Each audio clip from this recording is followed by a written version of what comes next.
Namaskar, Khusro Vidya. Myself, JVN Dr. Pramila Kazla, Assistant Professor in Department of Physiology and Biochemistry, Faculty of Homeopathic Science from Jyoti Vidyapith Women's University.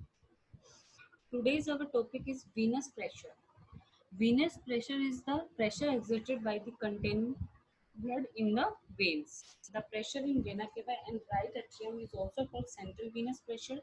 The pressure in peripheral veins is called peripheral venous pressure. Pressure is not same in all the veins. It varies in different veins in the extremities of body and also varies from central veins to peripheral veins. Variations of venous pressure. Venous pressure is altered both in physiological and pathological conditions. Physiological variations, venous pressure increase in the following conditions. First, changing from standing to supine position.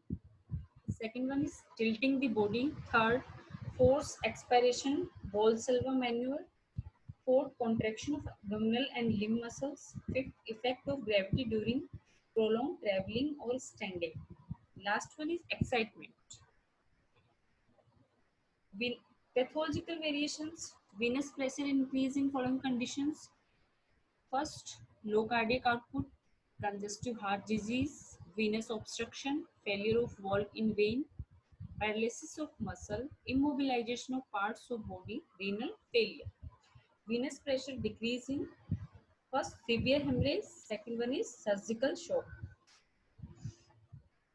Factor regulating venous pressure. Left, following are the factors we will discuss one by one. First, left ventricular contraction or we say turbo. Left ventricular contraction is also called vis a turbo or force from behind. It forces the blood through the arteries, arterioles, capillaries, and veins to the right atrium. Venous pressure is directly proportional to left ventricular pressure. By the time blood passes through the capillaries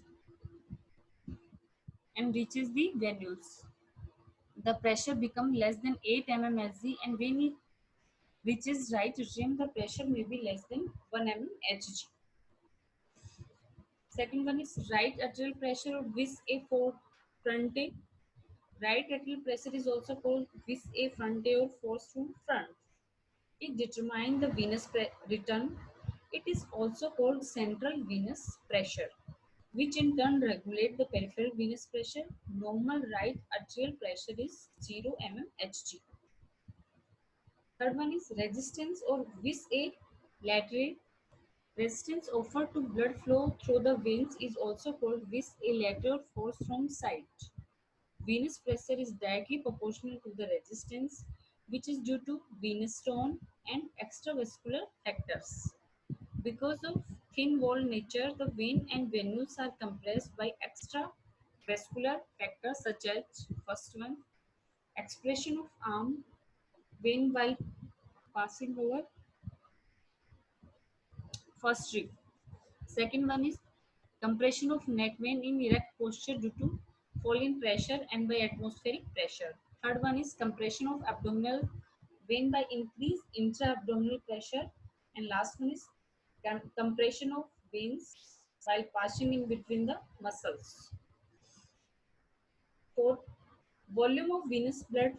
Venous pressure is directly proportional to the volume of blood in venous system. Fifth, peripheral resistance. Venous pressure is inversely proportional to peripheral resistance. When peripheral resistance is more, arterioles constrict and the veins are filled with less blood. Hence, the pressure decreases. When the peripheral resistance is less, the veins are filled with more blood and venous pressure increase. Gravity and posture. Pressure is more in veins below the level of heart and pressure is less in veins above the level of heart. Weight of volume of blood in veins influences the venous pressure. During prolonged standing, the pressure in lower extremities is more, that is 90 cm H2O. It is because of pooling of blood in legs due to gravity. It increases the weight of column of blood leading to increase in pressure during the moment the venous pressure in foot decrease. Effect of respiration on venous pressure. During normal quiet breathing, the central venous pressure is altered in accordance with intrathoracic pressure. During inspiration, the central venous pressure decreases because of decrease of intrathoracic pressure, and during expiration, it increases because of increased intrathoracic pressure. Valsalva maneuver. We have already discussed maneuver in respiratory system, but I will repeat it again.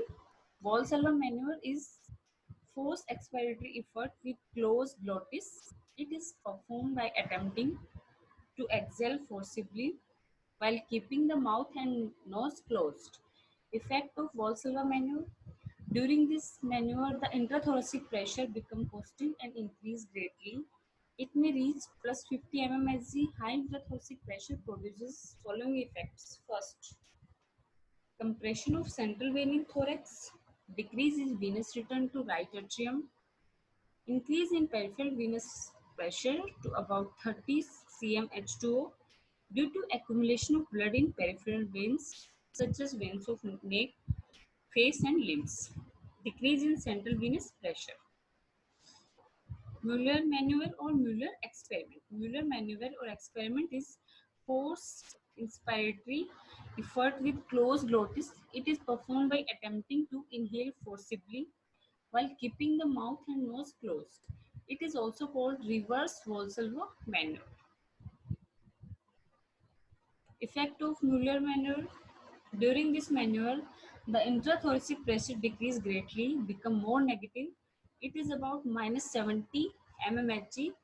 This pressure produces following effects. First, dilatation of right atrium and central vein because of increase in negative intrathoracic pressure.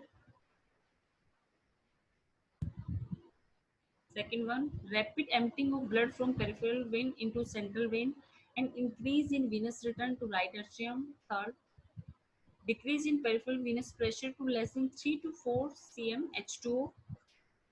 And fourth, increase in central venous pressure. This session is powered by Digital Version 2.0 Jyoti Vidyapith Women's University. I hope you are satisfied with my digital session. If you have any query, please mention in comment box. I will resolve it. Thank you.